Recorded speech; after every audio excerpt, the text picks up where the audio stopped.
Secretaría de Educación Pública, Gobierno de la República.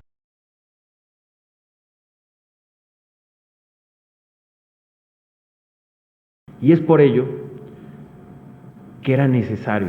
a pesar de todos los éxitos que tuvo el sistema educativo del siglo XX, una reforma. Una reforma que atacara estos pilares y que pudiera construir todo un sistema para profesionalizar y apoyar al magisterio, cambiar la organización de las escuelas, cambiar la orientación del modelo pedagógico y, por supuesto, buscar mayor equidad en el sistema educativo. La reforma educativa da las bases, tanto en la Constitución como en los nuevos ordenamientos legales, para poder hacer ese cambio en el sistema educativo. Y una pieza fundamental para lograr ese cambio en el sistema educativo es lo que se había llamado la recuperación de la Rectoría del Estado en materia educativa. Porque todos estos problemas, o muchos de ellos, se derivaban de esta condición de tener un sistema organizado de manera corporativa y clientelar, que con el paso del tiempo la autoridad fue desplazada de muchas de sus decisiones centrales y que eran controladas por las propias organizaciones sindicales.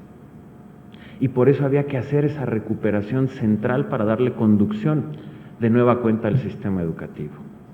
Y por eso es tan importante en esa recuperación de la Rectoría del Estado, que va de la mano de la profesionalización de los maestros, el que hoy,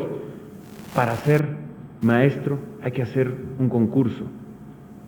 en donde participan normalistas, pero donde también participan estudiantes universitarios, abriendo el abanico de posibilidades de quienes quieran ser maestros y a través de un concurso que está centrado en el mérito. Por eso es tan importante que hoy los maestros que quieran ascender y quieran volverse en directores o supervisores sean plazas que se concursen y las ganen quienes demuestren tener los mejores conocimientos. Por eso es tan importante la evaluación, que ha sido tan polémica. La evaluación es un sistema para saber cuáles son el nivel de conocimientos tanto disciplinar como pedagógico que tiene un maestro, y a partir de ello apoyarlo para que mejore, con formación continua que le permita tener un curso de profesionalización a lo largo de toda su carrera.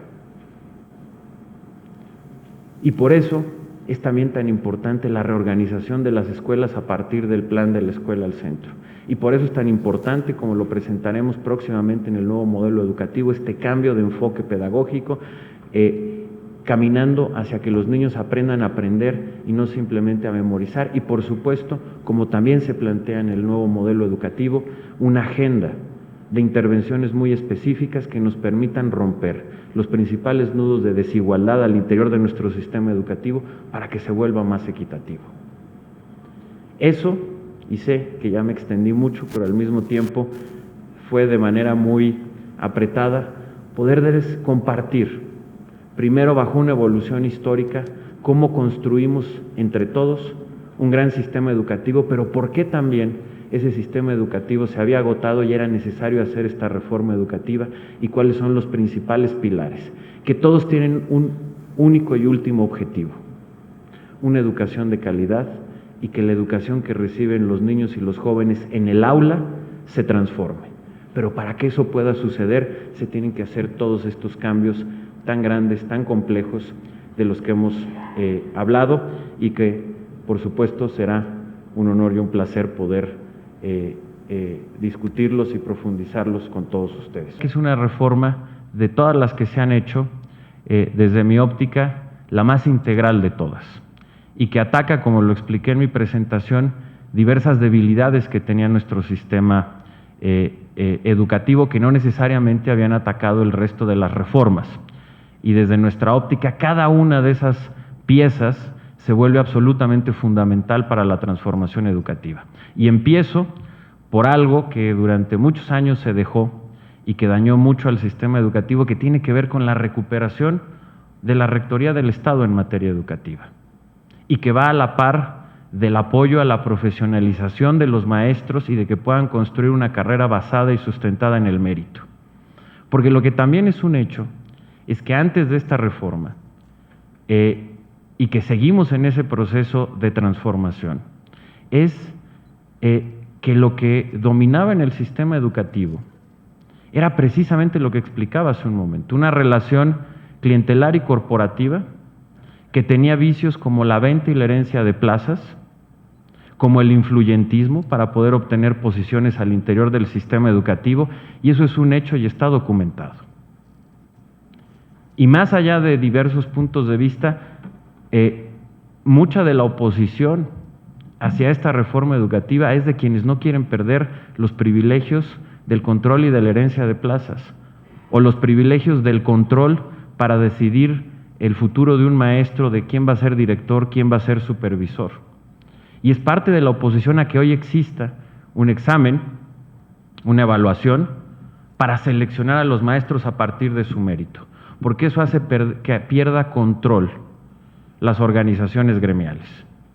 porque ya no son ellos quienes deciden y seleccionan quiénes son los maestros que van a entrar al servicio. Pierden control porque tampoco son ya quienes deciden quién va a ser director y quién va a ser supervisor, sino se hace por un concurso y por mérito. Y al perder ese control, pierden capacidad de movilizarse.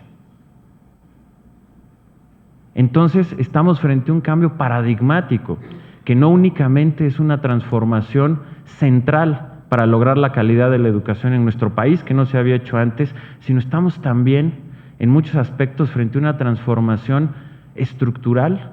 de nuestra organización social, cambiando una estructura que estaba organizada de manera clientelar y corporativa a una nueva sustentada en derechos y obligaciones reales, claros, transparentes y basados y sustentados en el mérito. Y a partir de ello también una transformación de la organización de las escuelas. Usted conoce las escuelas. Efectivamente, en las escuelas faltaba mucha democracia. Eran escuelas que por ese régimen de control que se tenía sobre el sistema, de ese control clientelar y corporativo, las escuelas del país efectivamente les faltaba democracia. No tenían márgenes para la autonomía de gestión, para la autonomía curricular. Se les obligaba a cumplir de manera crítica con un programa. En eso coincido totalmente con usted, pero esta reforma precisamente lo que hace es abrir la escuela que tenga mayor autonomía curricular, que tenga mayor autonomía para definir sus propios procesos, para que tenga acompañamiento pedagógico y para que efectivamente la escuela sea más democrática y se defina qué hacer con ella. Un programa que además se llama el Programa de la Reforma Educativa, que se creó con esta reforma, es el primer programa que atiende la necesidad de financiamiento de gasto corriente de las escuelas. Si se crea este programa de la reforma educativa, que es una transferencia directa a las escuelas, hoy llega ya a 25,000 escuelas en todo el país, y que precisamente lo que ahorita usted decía, permite que la definición de cómo utilizar estos recursos se tome de manera democrática por la comunidad escolar. Son los maestros y los padres de familia los que deciden qué hacer con esa transferencia que se le da a la escuela. 25,000 escuelas que ya cuentan con este programa. Y además de eso está, como lo mencioné, también el cambio de enfoque pedagógico, que es un cambio de enfoque pedagógico que va precisamente hacia una educación que lo que busca es la libertad y la creatividad y una educación más democrática,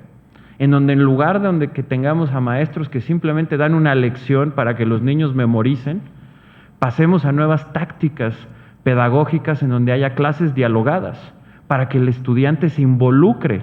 en el conocimiento y pueda entender y aprenda a aprender, en un diálogo además mucho más democrático con el maestro, y que no sea de imposición simplemente al alumno. En fin, y por supuesto, el encargarnos de las partes de nuestro sistema educativo con mayor inequidad. Por eso, cuando se ponen todas esas piezas juntas, nosotros estamos convencidos que se va a poder lograr una gran transformación educativa que además camina sobre otras que han funcionado. Secretaría de Educación Pública, Gobierno de la República.